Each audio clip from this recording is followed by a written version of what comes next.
بسم اللہ الرحمن الرحیم لقد کان لکم فی رسول اللہ اسوۃ حسنہ لمن کان یرجو اللہ والیوم الآخر وذکر اللہ کثیرا۔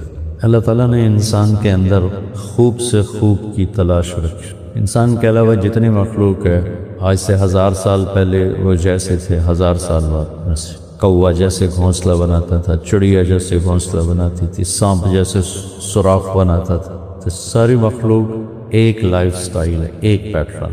لیکن انسان کہاں پہنچ گیا ہے؟ ہر شعبے میں کہاں سے کہاں اس کی پرواز ہے۔ یہ اس کا مزاج ہے، خوب سے خوب کی تلاش، اور اس کی انتہا پھر اللہ نے جنت کو بنایا ہے۔ کیونکہ اس دنیا کو جنت بنانے کا ہمیشہ ہی لوگ زور لگاتے رہے، لیکن اس میں ایک مصیبت ہے کہ نہ یہ بن سکتی ہے، نہ اس کے اندر استعداد ہے، اور بنا بھی لے تو چھوڑ کے مر جانا کا قصہ کیا کرے۔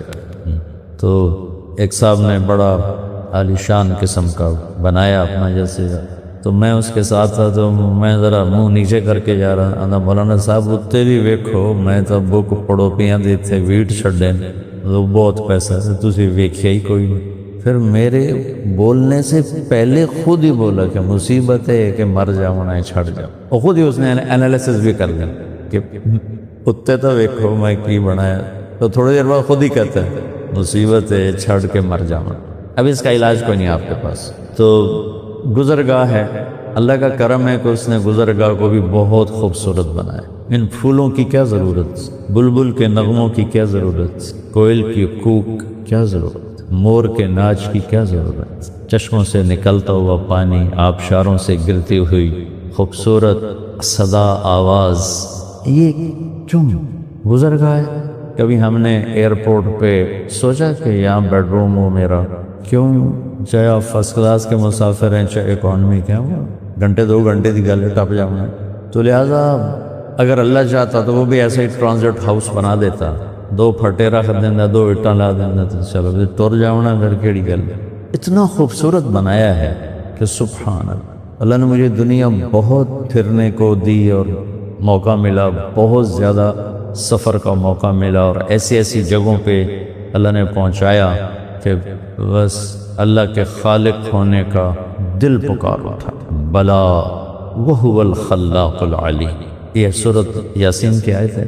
تفسیریں پڑھی، اب بھی کچھ نہ کچھ تھوڑا بہت موقع ملتا رہتا ہے، لیکن اس آیت کو میں کتاب تفسیر سے نہیں سمجھا، سفر سے سمجھا کہ کیا ہے زبردست پیدا کرنے والا۔ یہ اس آیت کا ترجمہ ہے، کیا ہے زبردست پیدا کرنے والا۔ واللہ اس کی مخلوق دیکھ، ہمالیہ پہاڑ کی کیا ضرورت۔ ہم جا رہے تھے بنگلہ دیش، تو پی آئی اے کی ایک سروس تھی وایا کھٹمنڈو، جب وہ وہاں جہاز کریش ہوا تو اس کے بعد ختم ہوا، تو وہ سارے مسافر اتر گئے، ٹورسٹ سے کراچی سے سوار ہوئے۔ تھوڑی دیر ہم اوپر اڑے ہیں تو کیپٹن نے اعلان کیا کہ آج سب جہاز کے مسافر بڑے خوش قسمت ہیں کہ آج ہمالیہ پہاڑ کا پورا سلسلہ بادلوں سے خالی ہے، اور ایسا پورے سال میں 10-12 دن ہوتا ہے، وہ بھی مختلف اکٹھے 10-12 دن، کبھی آج کبھی مہینے بعد۔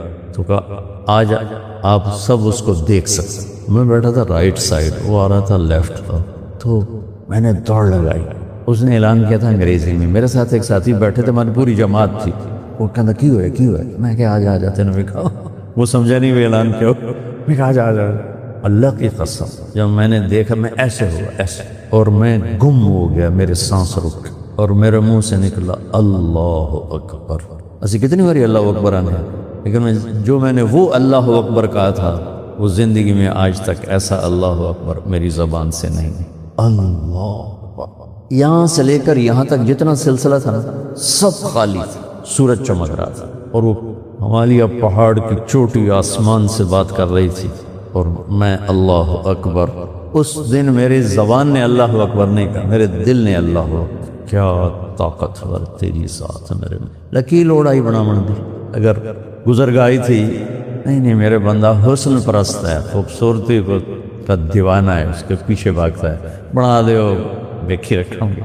دوسری دفعہ جب میں نارتھ میں اینڈ آف دا ورلڈ ہے ناروے میں، 3 گھنٹے کی فلائٹ ہے آلٹا، اور پھر کوئی 7 گھنٹے کا سفر ہے بائی روڈ، 6 گھنٹے، اس میں 8-8 9 میل کی مسلسل ٹنلز آتی ہیں، 8 میل 5 میل 9 میل 8 میل 5 میل، ٹنل ٹنل ٹنل، پہاڑوں سے گزرتے گزرتے وہ آخری بستی آتی ہے۔ تبلیغ کے کام کی بھی خوبصورتی دیکھو، آلٹا پہنچے، یہ وہ بارڈر ہے آلٹا جہاں جون جولائی سورج ڈوبتا نہیں، بس گھومتا رہتا، اور دسمبر جنوری نکلتا نہیں، بس ڈوبا ہی رہتا۔ ہم جب وہاں پہنچے تو تبلیغ کا کام وہاں بھی چل رہا تھا، اور سبحان اللہ انہوں نے ہمارا استقبال کیا، اور وہ دن تھے بہت زیادہ مصروف، تو پورے شہر میں ایک ٹیکسی نہیں ملی، تو انہوں نے ہمیں اپنی گاڑیاں دی کہ آپ ہماری گاڑیاں لے جائیں، کل آ جائیں، سب ادھر ہی جاتے ہیں۔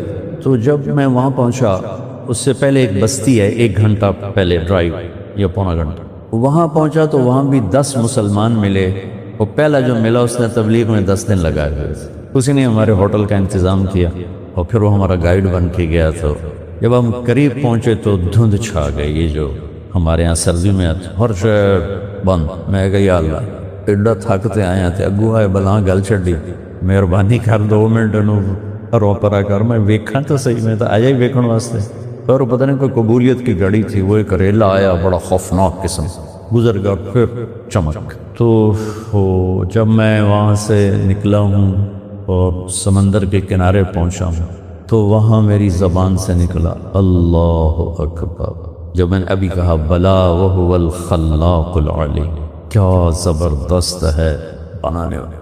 میں تمہیں انیس دی مسجد کے میں تھوڑی وہ کیفیت بنا میں جو میں تو وہاں پہنچا ہوں، لیکن آپ میری کیفیت سے اندازہ لگا رہے ہوں گے کہ میں نے کیا دیکھا۔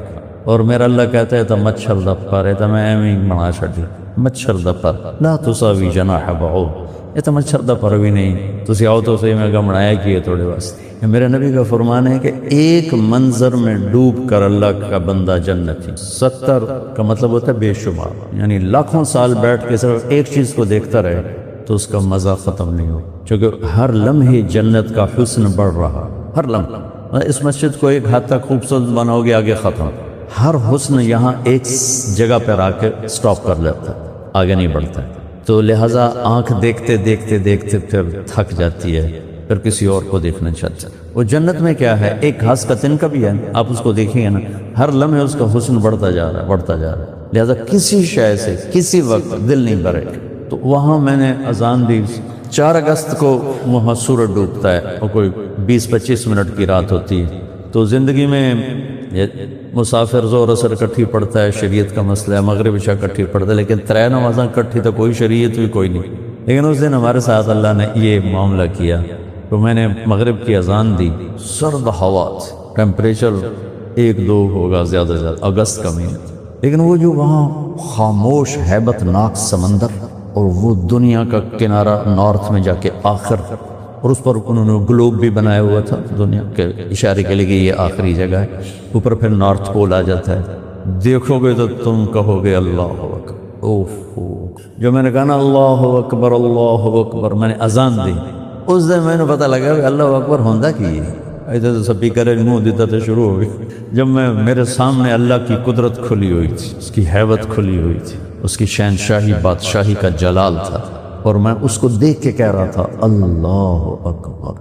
زندگی گزر گئی اذانیں دیتے، وہ پہلی تھی آخری اذان، ایسی اذان، دل بھی کہہ رہا تھا اشہد ان لا الہ الا اللہ، زبان بھی کہہ رہی تھی۔ پھر ہم دوڑ کے پیچھے بنائے ہوئے تھے چھوٹے چھوٹے ہوٹلز تھے چائے کافی کی، اور ایک ہال تھا جس میں ٹورسٹ آ کے بیٹھ جاتے تھے۔ تب ہمارے پاس 20 منٹ تھے، اس میں ہم نے مغرب بھی پڑھنی تھی، عشاء بھی پڑھنی تھی، فجر بھی پڑھنی تھی، رات ہی 20 منٹ دی ایسے، تو اذان دی، بھاگے بھاگے آئے کمپا۔ اچھا، وہاں جا کے مجھے پتا چلا کہ اللہ نے ہمیں چاند کا کیلنڈر کیوں دیا۔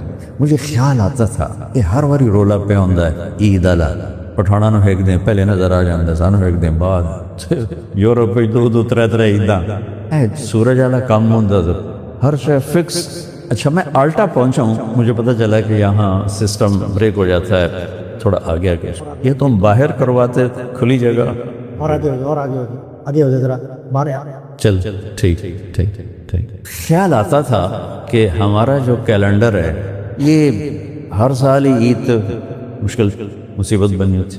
اچھا، وہاں جب میں پہنچا ہوں تو وہ سورج ایسے گھومتا رہتا ہے، گھومتا رہتا ہے، گھومتا رہتا ہے، گھومتا رہتا ہے اوپر ایسے۔ اچھا خیال نہیں آیا، جب نماز کا خیال ہے کہ نماز پڑھنی، تو اب رات ہے دن ہے، تو میری نظر پڑی چاند پر، تو میں نے چاند کو دیکھے، یہ وہ العصر گھڑی اس میں وہ قبلہ دیکھنے کا اس میں ہوتا ہے، تو میں نے وہ چاند کی طرف ایرو کر کے تو قبلہ نکالا، بے دھیانی میں نکالا۔ نماز پڑھتے میں نے خیال میں کہ یہ کیا؟ میں نے مقامیوں سے پوچھا جو ساتھ، میں نے کہا یہ چاند بھی غائب ہو جاتا ہے یہاں؟ بے 2 مہینے چاند نظر نہیں آ رہے۔ میں نے کہا نہیں، یہ نہیں غائب ہوتا، سورج کا سسٹم بریک ہو جاتا ہے، چاند کا سسٹم بریک نہیں ہوتا۔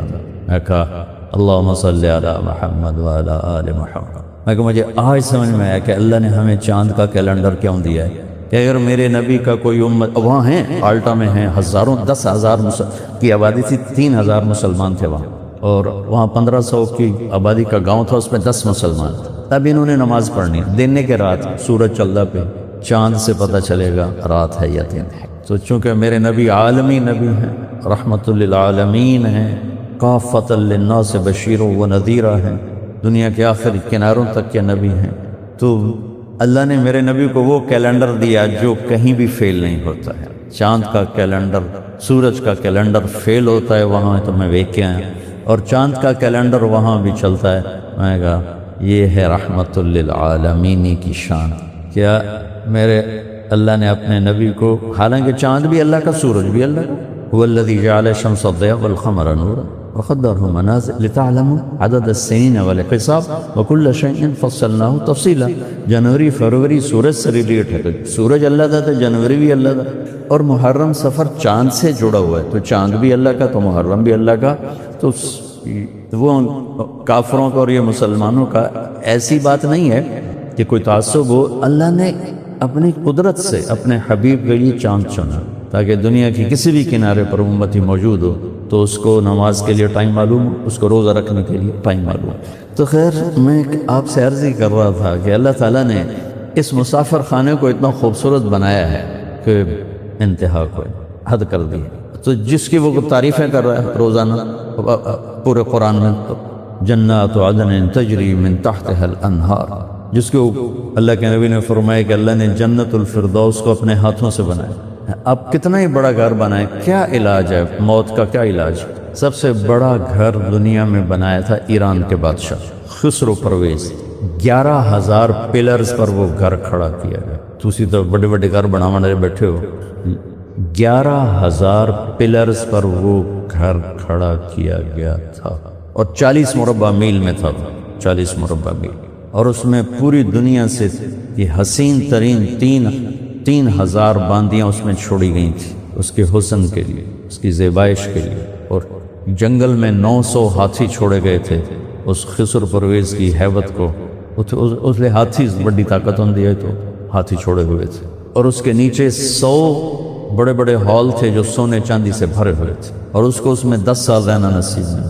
اور رومن امپائر اس وقت دب رہی تھی، تو اللہ نے قرآن اتارا، الف لام میم غلبت الروم فی ادنى الارض وهم من بعد غلبهم سیغلبون۔ کافر ہمارے نبی کو اور مسلمانوں کو تانا دے رہے تھے، تم کتاب والے ہو اور عیسائی بھی کتاب والے ہیں، ہم بھی بغیر کتاب کے ہیں اور ایرانی بھی بغیر کتاب والے کتاب والوں کی پٹائی کر رہے ہیں، ہم بھی تمہاری کریں گے۔ تو اس پر اللہ نے یہ آیت اتاری ہے، کوئی حال نہیں، آج جو مار کھا رہے ہیں کل انہیں جیت جانا ہے۔ اس پہ شرطیں لگ گئیں، وہ شرط لگانا اس وقت کوئی ایسا منع نہیں تھا، تو ابوبکر صدیق اور ابی بن خلف کی شرط لگی، 100 اونٹ کی شرط لگی، 10 اونٹ کی شرط لگی۔ تو اللہ تعالیٰ نے روم کو پھر فتح دی، اور انہوں نے اس سارے محل کو آگ لگا دی، وہ راکھ کا ڈھیر بنا دیا اس پورے محل کو۔ اور مسلمانوں میں سب سے بڑا گھر بنایا عبد الرحمن میں، عبد الرحمن الناصر اسپین کا بادشاہ، 300 ہجری میں، وہ 4,316 پلر پر تھا وہ گھر، 4,000۔ اب اس کے کھنڈرات نظر آتے ہیں، لیکن یہ اتنا بڑا تھا، یہ اب وہاں اسیس نہیں ہوتا ہے، اور کسی کو پتہ بھی نہیں۔ مجھے پتہ تھا تو میں نے وہاں سے وہ اس میں قرطبہ میں پوچھ کے وہ مجھے پھر وہاں لے گئے، تو میں اس کے اوپر کھڑا ہوا دیکھ رہا تھا۔ 25 برس میں وہ گھر تیار ہوا تھا، 1,000 مستری اور مزدور اس پر کام کرتے رہے تھے، اور 10,000 خچر سامان لانے کے لیے تاکہ رسد نہ ٹوٹے، پیچھے سے رسد نہ ٹوٹے۔ اور اس میں جگہ جگہ پارے کے تالاب تھے، پارے کی، سورج کی نقل و حرکت کو سامنے رکھ کر۔ تو جب وہ سورج کی شعائیں پارے پر پڑتی تھیں تو پارا تو اٹھاتا نہیں، ہلتا ہے، تو اس سے ریفلیکشن میں جو شعائیں جب پڑتی تھیں محل پر تو پورا محل ایسے ڈانس کرتا نظر آتا تھا، ایسے ایسے۔ تو جو داخل ہوتا تھا شروع میں تو وہ ایک دم سمجھتا تھا ٹھنڈا پہ، پھر تھوڑی دیر کے بعد اس کو پتہ چلتا ہے کہ یہ تو پارے کی شعائیں ہیں جو اس کو ایسے ایسے ایسے ایسے ایسے ایسے ہلا رہے ہیں۔ یہ میں آپ کو، میری گل لمبی ہو گئی، انسانی مزاج بتا رہا تھا تو تھوڑا انسان کے مزاج میں حسن پرستی ہے، لیکن ایک چیز کا طلبگار ہے پر اس کا طریقہ نہیں پتہ۔ گھر خوبصورت ہے انہیں پتہ کیوں کرنا، کپڑا کیسے خوبصورت ہو، گاڑی کیسے خوبصورت ہو، یہ سارا اس کو پتہ ہے، لیکن زندگی کیسے خوبصورت ہو یہ اس کو پتہ کوئی۔ اتنا بڑا گھر ہو اور اس میں زندگی ویران ہو تو مزہ تو نہ ہے۔ زندگی کیسے خوبصورت گزارو کہ میرا من بھی خوبصورت بنے، میرے اندر خوشی ہو۔ 100 بار چمن مہکا، 100 بار بہار آئی، دنیا کی وہی رونق، دل کی وہی تنہائی۔ تو کیا فائدہ اس 100 بار چمن کے مہکنے کا اگر میرا ہی دل ویران اور اداس ہے؟ کیا لطف انجمن کا جب دل ہی بجھ گیا ہو، دل ہی مصیبت خانہ بجھا پڑا ہو؟ تو بڑے گھر چھوٹے گھر کیا معنی رکھتے ہیں، بڑا کاروبار چھوٹا کاروبار کیا معنی رکھتے ہیں؟ یہ علم کہ میری زندگی خوبصورت ہو، یہ صرف اللہ نے اپنے نبی کو دیا اور اعلان کیا کہ اگر زندگی کو خوبصورت دیکھنا چاہتے ہو تو بس پھر میرے نبی کے در پہ جھکنا پڑے گا اور کہیں سے نہیں ملے گا۔ یہ علم بھی یہاں سے ملے گا، یہ سرمایہ بھی یہاں سے ملے گا، اور یہ طریقہ بھی یہاں سے ملے گا، راستہ بھی یہاں سے ملے گا، باقی سارا اندھیرا ہے۔ لقد، کیوں میں نے آیت پڑھی، لقد کان لکم فی رسول اللہ اسوۃ حسنہ، کہ اگر تم اپنی زندگی کو حسین دیکھنا چاہتے ہو، خوبصورت بنانا چاہتے ہو، میرے نبی کا طریقہ کہ اس کے اندر دل کی زندگی چھپی ہوئی ہے، کیونکہ دل جو زندہ رہتا ہے وہ ان کپڑوں سے نہیں، ان کھانوں سے نہیں، اس کی زندگی کا راستہ میرے نبی لے کر آئے۔ اللہ نے آپ کو ظاہر بھی خوبصورت بنایا اور راستہ بھی خوبصورت۔ اب ہجرت کے سفر میں تھے تو ایک جگہ بھوک لگی تو ایک بڑھیا کا خیمہ تھا، تو آپ نے خود پوچھا، ماں جی ہم مسافر ہیں، کچھ کھانے کو ملے گا؟ اس نے کہا بیٹا قحط کا زمانہ چل رہا ہے، کچھ نہیں ہے۔ تو ایک بکری کھڑی تھی بالکل مریل، آپ نے کہا اس بکری سے دودھ نکال لو۔ تو اس نے حیران ہو کر دیکھا، کہنے لگی بیٹا نظر نہیں آ رہا، تو ٹورن جوگی کوئی نہیں، دودھ کتھو دے مجھے، اس لیے تو چلنے نہیں گئی کہ چل نہیں سکتی، دوسرے اس کا ملاپ نہیں ہوا نر سے، ملاپ کے بعد وہ بچہ دیتی پھر دودھ۔ آپ نے کہا اجازت ہو تو میں کچھ کروں؟ میں نے کہا کرو۔ اب چونکہ ایک عجیب سا کام تھا عرب کی جغرافیائی اور ثقافت میں، کیفیت میں، کہ ایک بکری ٹر نہیں سکتی، نر نال ملاپ نہیں ہوا، دودھ کیوں دے گی؟ ایسا اس نے آپ کو ایسے غور سے دیکھنا شروع کیا، کون ہے؟ تب وہ حلیہ بتانے کے قابل ہوئی جو آج تک شاہکار۔ آپ نے اس کے تھنوں کو جو ہاتھ لگایا تو لٹک کے نیچے آ گیا، اور پورا گڑوا بکری جو دودھ نکلتا پا، اور آپ نے پورا گڑوا بھر دیا۔ پھر ابو بکر کو پلایا، عامر کو پلایا بن فہیر، عبداللہ کو، چوتھا خود پیا۔ اس کے بعد دوبارہ اس کو دودھ نکال کے بھر کے فل، لو ماں جی السلام علیکم۔ بکری کی عمر ہوتی ہے 7 سال، اگر آپ اسے ذبح نہ کریں تو میکسیمم 8ویں سال میں مر جاتی ہے، اتنی اس کی عمر ہوتی۔ اس بکری کو میرے نبی کے ہاتھ لگے، یہ 22 سال زندہ رہی، یہ ذبح نہیں ہوئی، حضرت عثمان کے زمانے میں مر گئی، کھڑی کھڑی مر گئی، 22 برس زندہ رہی صرف اللہ کے نبی کے ہاتھ لگنے کی برکت سے۔ شام کو جب اس کا خامد آیا، اس ویکھیا پورا گڑوا دودھ دب رہا ہے، وہ کہنے لگا دودھ کتوں ہے؟ اسے کہا اے بکری چو کہ تیرا دماغ خراب، یہ ٹورن جوگی کوئی نہیں، ملائی ہے ملا پیدا کوئی نہیں، دودھ کتوں آ گیا؟ کوئی ایک نورانی شکل والا آیا تھا، اس کے ہاتھوں میں کوئی جادو تھا۔ وہ کہنے لگا اچھا بتا اس کا حلیہ کیا تھا؟ تو اب اس نے آپ کا حلیہ بتایا کہ رأیت رجلا ظاہر الوضاء ابلج الوجه حسن الخلق لم تعبه فجنة ولم تزر به سعلة وسيم قسيم في عينيه تعج في أشفاره وطف في صوته سحر في لحيته كثافة في عنقه سطح أزج أقرن أحور أكحل إن تكلم علاه البهاء وإن سكت علاه الوقار فهو أندر الثلاثة۔ سبحان، آپ کو ترجمہ نہیں سمجھ میں آیا، لفظوں کا ردم سمجھ میں آیا؟ کیا ردم ہے، کیا موسیقی ہے، کیا سر ہے؟ ظاہر الوضاء ابلج الوجه، لگتا ہے جیسے وہ شعر کہہ رہی ہے، آگے نظم نہیں نثر ہے. حسن الخلق لم تعبه ثلج لم تزر به سعد وسيم قصيم في عينيه تعد في أشفاره وطف في صوته سهل في لحته كثافة في عنقه ستر أزج أقرن أحور أكحل إن تكلم علاه البهار إن سكت علاه الوقار. کیا خوبصورت شاہکار کلام. اما جی ان پڑھ دیہاتی ہو کہنے لگی کیا بتاؤں میاں صاحب، میں نے ایک شخص دیکھا، مجھے لگا جیسے 14ویں کا چاندی کپڑے پہن کے زمین پہ اترا. کیا سبحان، مجھے لگا یہ 14ویں کا چاندی زمین پہ آ گیا. سبحان اللہ، اللہ اکبر. حسن ان کا غلام. انیس کو تو پتہ نہیں چنگا لگے یا بڑے، پیٹ باہر نہیں نکلا ہوا تھا اس بندے. اور دیکھ اور بھی بیٹھا ہے. لم تعبہ ثج، پیٹ نکلنے کی وجہ سے بدصورت نہیں تھا. ولم تزری بہ سعلا، کمزور ہونے کی وجہ سے بے روب نہیں تھا. وسیم قسیم، وسیم کسے کہیں خوبصورت، قسیم کسے کہیں خوبصورت، حسین کسے کہیں خوبصورت. اردو میں ہی کوئی مطلب ہے لیکن اس کا میں فرق بتاتا ہوں. حسین، اس نے تینوں لفظ ہمارے نبی کے لیے استعمال تینوں. حسن الخلق، پھر وسیم، پھر قسیم. حسین ہوتا ہے دیکھتے ہی جو اچھا لگے اس کو کہتے ہیں حسین، دیکھتے ہی نظر میں جچ گیا یہ حسین. منظر ہو، شکل ہو، گاڑی ہو، لباس ہو. وسیم کسے کہیں جس کو جتنا دیکھو دیکھنے کا شوق بڑھ جائے، دیکھتے ہوئے آنکھ نہ بھرے، دیکھنے کا شوق بڑھے. وسیم یہ دنیا میں ایک پیدا ہوا ہے، محمد مصطفیٰ صلی اللہ علیہ وسلم. بس ایک ہی آئے ہیں اور کوئی نہیں. کہ وہ کہتے ہیں میں جتنا دیکھا میرا دل ہور کرے، میرا دل ہور کرے، میرا دل ہور کرے. اس کو کہتے ہیں عربی میں وسامہ، یعنی وہ حسن جو کھینچتا رہے.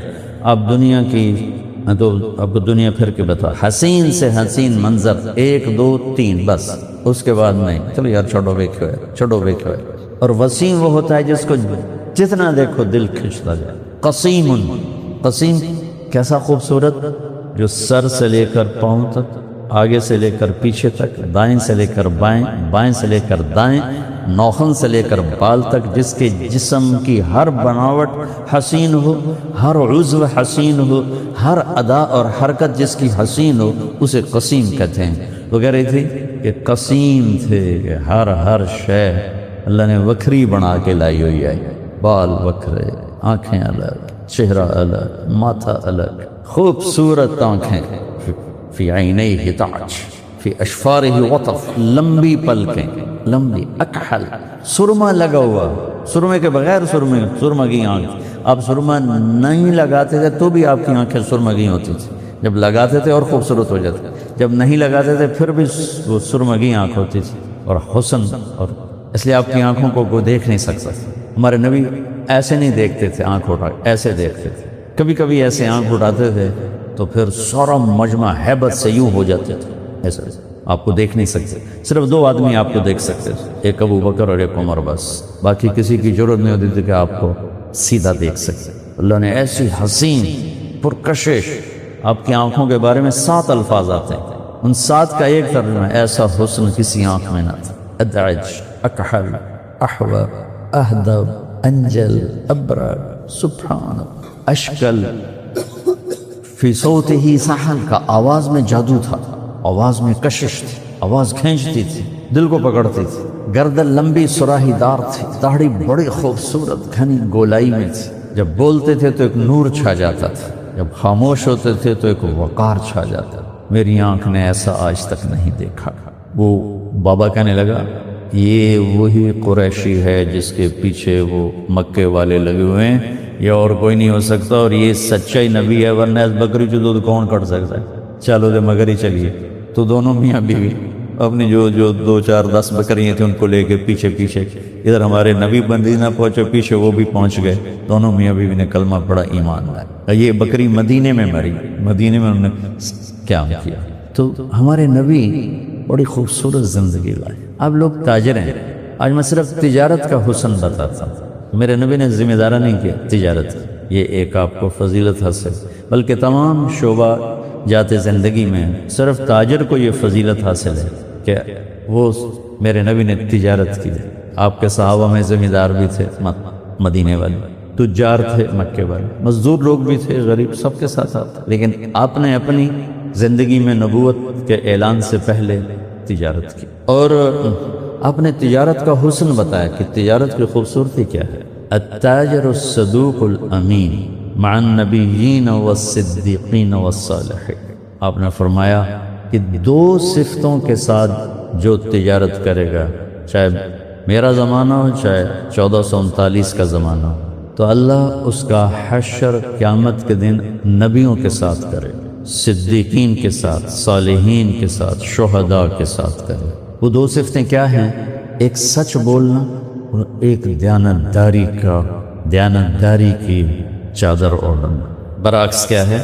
جھوٹ نہ بولنا، دھوکہ نہ دینا، وعدے سے نہ پھرنا، دھوکہ نہ دینا، جھوٹ نہ بولنا۔ تو میرے نبی کی دو صفتیں مکے میں ہائی لائٹ ہیں۔ آپ کی صفات کو کسی باؤنڈری میں، کسی کتاب میں نہیں لایا جا سکتا۔ اللہ تعالیٰ کے سوا کوئی نہیں جانتا کہ اس نبی کی ابتدا انتہا کیا ہے، صفات کیا ہیں، لیکن ان تمام صفات کو میرے اللہ نے دو میں جمع کر کے ہائی لائٹ کیا۔ صادق امین، کن سے کہلوایا؟ غیروں سے کہلوایا۔ آپ کے اعلان نبوت سے پہلے آپ کو محمد بہت کم کہا جاتا تھا صلی اللہ علیہ وسلم۔ صادق امین۔ آپ کی عمر مبارک 35 سال تھی جب بیت اللہ کو توڑا گیا۔ نظر بن حارث نے پہلی کدال ماری، وہ شکستہ ہو گیا تھا نا، خراب ہو گیا۔ جب حجر اسود کے رکھنے کا وقت آیا تو عرب قبائل آپس میں الجھ گئے۔ ہر قبیلہ کہے ہم رکھیں گے، دوسرا کہے ہم رکھیں گے، تیسرا کہے ہم رکھیں گے۔ آپس میں تناؤ اور سخت جھگڑا پیدا ہوتا۔ تو پھر آپس میں یہ طے ہوا کہ اچھا ان کرو، کل بہ جاؤ حرم میں، سب تو پہلے جڑا بندہ آوے تو کل فیصلہ کرا، اپنی لڑائی چھڈو، جڑا آ جاوے نا انہوں آکھو بھئی تو ساڑا جج ہے، فیصلہ کر نہ، چلو یہ ٹھیک۔ اگلے دن سارے قبائل بیٹھ گئے، اور میرے رب کا پہلے ہی فیصلہ تھا تو ہمارے نبی بیت اللہ میں انٹر ہوئے، تو کسی نے یہ نہیں کہا لو بھئی محمد آ گیا، کہ لو بھئی صادق و امین آ گیا، ہن تک کام ہی بن گئے، لو بھئی صادق و امین آ گیا، کام بن گیا۔ تو کہا صادق و امین ہمارا فیصلہ کر۔ تو آپ نے کہا چلو چادر بچھاؤ۔ آپ نے اپنی چادر بچھائی، اس کے اوپر پتھر رکھا۔ تو آپ نے قبیلے کے جتنے قبائل تھے ان سب کے سرداروں سے کہا کہ سب مل کر اس چادر کو اٹھاؤ سر۔ تو سارے سرداروں نے چادر کو مل کر اٹھایا۔ جب وہ اس کے لیول پر بلڈنگ کے لیول پر پتھر آ گیا تو آپ نے پتھر اٹھا کر وہاں فٹ کر دیا، تو وہ ساری لڑائی ختم ہو گئی، صلح میں تبدیل ہو گئی۔ تو میرے نبی کی ان دو صفات کو اللہ نے خوبصورت کر کے اجاگر کیا، اور علماء فرماتے ہیں کہ اگر پورے اسلام کو دو لفظوں میں بتانا ہو، بے دو لفظاں سندو سو توڑا اسلام کی ہے، سچائی، دیانتداری۔ دو لفظوں میں کفر بتانا ہو کہ بے دو لفظوں میں بتاؤ کفر کیا ہے، تو جھوٹ اور فراڈ، جھوٹ اور دھوکہ، جھوٹ اور دھوکہ۔ آپ لوگ اپنی تجارت میں سچائی لے آئیں، دیانتداری کو لے، اور نبیوں کے ساتھ حشر کروائیں۔ ذمہ کو کیوں نہیں کہا؟ سچا ذمہ دار، دیانتدار ذمہ دار نبیوں کے ساتھ کیوں؟ اس کی سچائی کا پیپر ہی کوئی نہیں۔ اب ہماری گندم کو ہاتھ لگ گیا ہے، کٹنا شروع ہو گئی، اسی سے کیڑا جھوٹ بولنا ہے بھئی، یہ سونے دے دانے یہ ڈھیر لگا پڑا ہے، ریٹ گورنمنٹ نے طے کیا ہے، ہماری اس میں ہیرا پھیری کیا ہو سکتی؟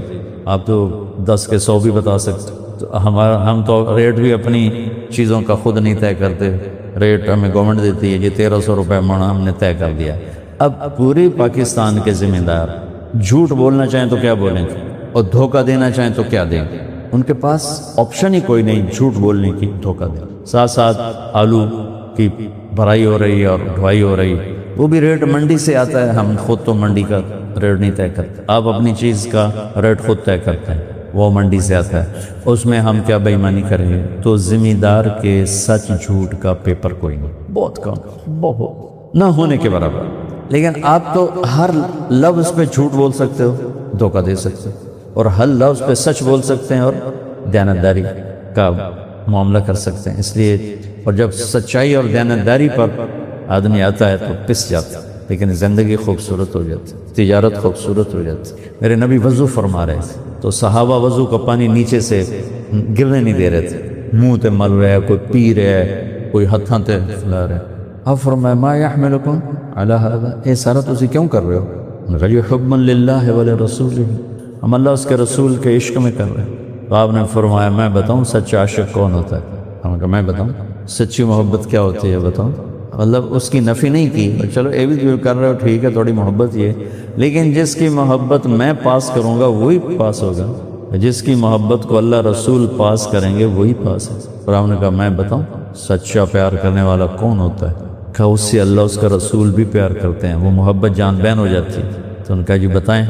تو آپ نے کہا فَلْيَصْدُقِ الْحَدِيثَ إِذَا حَدَّثَ، وہ ہمیشہ سچ بولتا ہے کبھی جھوٹ نہیں بولتا۔ جو مجھ سے عشق کرنے والا ہے وہ ہمیشہ سچ بولتا ہے کبھی جھوٹ نہیں بولتا۔ ہمارے دیس کے زوال کا سبب سیاسی لوگ نہیں ہیں، ہم خود ہیں۔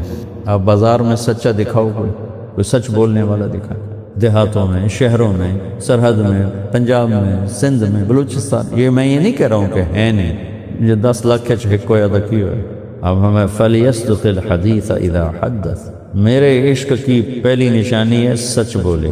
فَلْيُؤَدِّ الْأَمَانَةَ إِذَا تُؤْمِنَ، دوسری نشانی یہ ہے کہ کسی کو دھوکہ نہیں دے، کسی کے ساتھ فراڈ نہیں کرتا۔ جریر بن عبداللہ نے فرمایا اپنے نوکر سے گھوڑا خرید کے لا منڈی سے، میں پیمنٹ کر دوں گا یہاں۔ وہ منڈی گئے اور 300 درہم میں گھوڑا طے ہو، مالک نے منگیا جی میں 300 لینا، انہوں نے کہا آجا میرے نال، لے کر گئے۔ تو جریر بن عبداللہ یمن کے شاہی خاندان کے شہزادے تھے اسلام سے پہلے۔ تو شاہی خاندان تو گھوڑوں کی نسلوں کو اپنے خاندانی ماحول تربیت کی وجہ سے جانتے تھے۔ انہوں نے دیکھا گھوڑا تو مہنگا ہے، مالک نے 300 منگیا، تو اب یہ خریدار اور وہ بیچنے والا، ٹھیک ہے آپ لوگ تاجر بیٹھے، اب خریدار کہتا ہے 400 کر دے میں تیرے گھوڑے دے، اگر آپ لوگ ہوتے تو 50 اور تسی گھٹا لینا ہے، اور وہ کہہ رہے 400 کر دے میں، کہنے لگا جی کر دو، کہ 500 کر دوں، کہ جی کر دو، کہ 600 کر دوں، کہ جی کر دو، 700 کر دوں، کہ جی بڑی اچھی گل، 800 کر دوں، کہ حضور تسی لینا ہے یا مذاق کر رہے؟ بھلا کدی خریدار بھی ریٹ ودائے، ریٹ تو ودائندا ہے، تسی جڑے بیٹھے ہو 100 دے نال ایک نکتا لا کے 1000 کر دیندے ہو، وہاں تو پوری نہیں پہ رہی، اور وہ خریدار کہہ رہا ہے 600 کر دوں، 700 کر دوں، 800 کر دوں۔ وہ کہ حضور غریب بندہ مذاق نہ کرو، لینے نہیں تو لو، نہیں تو میرا راہ چھڈو، میں کہ اس کو 800 دے دو اور گھوڑا باندھ۔ وہ تو پنجے جو تے سر کڑائی، وہ تو اٹھیاں پٹھیاں چھالا ماردا کہ کیونکہ اس زمانے میں 100 درہم اگر کسی کے پاس ہوتا تھا، 100 درہم، تو سال پورا خوشحال وقت گزر جاتا۔ 100 درہم میں پورا سال انتہائی خوشحالی کے ساتھ، یعنی مالدار آدمی کا سٹیٹس وہ لے لیتا تھا صرف 100 درہم کے ساتھ۔ 800 لگ گیا، 8 سال ہو گئے، کھاتے پورے ہو گئے۔ جب وہ چلا گیا تو ان کے نوکر نے کہا حضور میں نے تو 300 میں سودا کیا تھا اور اسی نے 300 مانگا تھا، تو تسی اب 500 کیڑی خوشی دے دیتا ہے؟ تو انہوں نے فرمایا بات یہ ہے اس کا گھوڑا 800 کا تھا، 300 کا نہیں تھا، اسے پتہ نہیں تھا، اور میرے نبی نے مجھ سے وعدہ لیا تھا تم نے زندگی بھر کسی کو دھوکہ نہیں دینا، میرے نبی نے مجھ سے وعدہ لیا تھا کہ جب تک زندہ رہو گے کسی کو دھوکہ نہیں دو گے، کسی کی بدخائی نہیں چاہو، خیر خائی چاہو۔ تو اگر میں 300 میں رکھ لیتا، قانون ہے اس کا کوئی گرفت کوئی نہ ہے، میری گھڑی ہے، میں 10 روپے دی بیچاں 100 روپے دی بیچاں کوئی مسئلہ نہیں، لیکن ایک اخلاقی گرفت ہوتی ہے، وہ اس پر کھڑے تھے کہ میں نے اپنے نبی سے وعدہ کیا تھا جب تک زندہ رہوں گا کسی کو دھوکہ نہیں دوں۔ سچائی اور دیانتداری، یہ 2 ایسے خوبصورت زیور ہیں، یہ آپ اپنی تجارت میں ڈال لیں، سارے بازار کی ٹینشنیں ختم ہو جائیں، بازار کی لڑائیاں ختم ہو جائیں، آج وہ بیٹھ گیا آج وہ بیٹھ گیا، یہ سارا ختم ہو جائے گا۔ اور ایک عبد الرحمن بن عوف کی بات بتا دیتا ہوں۔ عبد الرحمن بن عوف رضی اللہ تعالیٰ عنہ پورا پاکستان خرید سکتے تھے، اتنی دولت اللہ نے ان کو دی تھی۔ ان کو اللہ کے نبی نے دعا دی تھی جس کی وجہ سے وہ کہتے میں مٹی کو بھی ہاتھ لگاتا ہوں تو سونا بن جاتا، تو ان کو اللہ کے نبی نے ٹائٹل دیا تھا کہ عبد الرحمن رحمان کا تاجر ہے۔ تو عبد الرحمن بن عوف رضی اللہ تعالیٰ عنہ فرمایا کرتے تھے کہ میری تجارت کے 4 اصول تھے، یہ بھی سارے نبوت سے ملے ہوئے ہیں، نبوت سے ملے ہوئے۔ فرمایا کبھی ادھار نہیں خریدا، پہلا میرا اصول کہ میں نے زندگی بھر کبھی ادھار نہیں خریدی، وہ چھوٹے موٹے تاجر نہیں تھے۔ نمبر 2، کبھی ادھار نہیں بیچا، کبھی ادھار نہیں بیچا۔ اب بتاؤ کتنی ٹینشن ہو، ساری مصیبت ادھار دی پئی ہوئی۔ کوئی ادھار دینا یا لینا منع نہیں ہے، لیکن آپ حیران ہوں گے کہ میرے نبی نے نافرمان سے نافرمان کا جنازہ پڑھایا، مکروز کا جنازہ نہیں پڑھایا۔ آپ پوچھتے تھے اس پر قرضہ ہے؟ کہ جی ہے، تمہیں پڑھا۔ ایک صحابی کا جنازہ ہے، آپ کھڑے ہونے لگا یا رسول یہ تو بہت غلط آدمی تھا. تو آپ نے کہا کوئی کسی نے اس کی کوئی نیکی دیکھی؟ تو ایک نے کہا جی اس نے اور میں نے مل کر اللہ کی راہ میں پہرا دیا تھا ایک رات. آپ نے کہا واہ تم اسے جہنمی کہہ رہے ہو میں اسے جنتی کہہ رہا ہوں، اور آپ نے اس کا جنازہ پڑھایا. مقروض راتوں کا تہجد گزار ہے، دن کا روزے دار ہے، اور آپ کہتے تسی آپ پہ پڑھا رہا، میں نہیں پڑھا ہوں. یہ کس لیے تھا؟ ادھار کی حوصلہ شکنی کے لیے تھا. یہ نہیں کہ خود ساری زندگی ادھار پہ چل، ساری زندگی ادھار. جس وقت دنیا سے تشریف لے گئے تو زرہ رہن رکھی ہوئی تھی، وہ بھی ادھار کی ایک قسم، اور اس کے بدلے میں آپ نے کوئی جو لیے تھے، اور وہ جو آپ واپس کر کے اپنی زرہ نہیں چھڑوا سکتے. لیکن مقروض آ جاتا تو جب کوئی کہتا یا رسول اللہ یہ قرضہ میرے ذمہ میں دے گا، پھر آپ اس کا پڑھا دیتے تھے. اور اگر کوئی ذمہ نہیں لیتا تھا تو آپ نہیں پڑھاتے تھے. صرف ادھار کی حوصلہ شکنی، چونکہ جب کاروبار ادھار پہ چلا جاتا ہے تو ہر آدمی اپنی حیثیت سے آگے بڑھ کے کام کرنا شروع کر دیتا، تو وہ دھوکے کا شکار ہو جاتا ہے کہ میں بڑا کاروبار کر رہا ہوں، حالانکہ اس کے تو ٹائر میں ہوا ہی کوئی نہیں. تو اس سے پورا بازار مصنوعی ہو جاتا ہے، حقیقی نہیں رہتا ہے. میرے نبی بازار، آپ کو ایک حدیث سناتا ہوں، شاید کبھی آپ کے سامنے وہ کانوں سے گزری ہو. میرے نبی روزانہ ظہر کی نماز پڑھ کے پورے بازار اور منڈی کا چکر لگاتے تھے اور ساری تجارت کو خود چیک کرتے تھے. ساڑھے علماء تھا دن عزیزہ بازار جاؤنے نہیں سڑی بیچتی، اور میرے نبی روز ظہر کے بعد بازار کا چکر لگا کے منڈیوں کو چیک کرتے تھے. ایک مشہور واقعہ ہے، وہ اسی چیکنگ کا ہے کہ بارش ہوئی تھی، آپ منڈی کا چکر لگا رہے ہیں، غلے کا ڈھیر خشک پڑا ہوا، آپ کو خیال ہے بارش ہوئی ہے تو ایک خشک چمے پہ، تو آپ نے اندر ہاتھ ڈال کے مٹھی نکالی تو وہ ساری گیلی. تو آپ نے کہا ایک ہی کی تھی؟ کہا جی وہ بارش کی وجہ سے گیلا ہو گیا تھا تو میں نے نیچے سے خشک اوپر کر دیا، گیلا اندر کر دے، چلو بے کو جاوے. تو آپ فرمایا گیلا باہر نکالو، خشک اندر لے جا. پھر یہ عظیم قول فرمایا من غش فلیس منا، جس نے دھوکہ دیا میری امت سے نکل گیا. امت جکڑ دیتا، جس نے روزہ چھوڑا میری امت سے نکل گیا، اے کوئی نہیں آکے. جس نے نماز چھوڑی میری امت سے نکل گیا، جس نے دھوکہ دیا میری امت سے نکل گیا، فلیس منا. تو بازار کو صحیح رکھنے کے لیے جھوٹ کی ادھار کی حوصلہ شکنی فرما.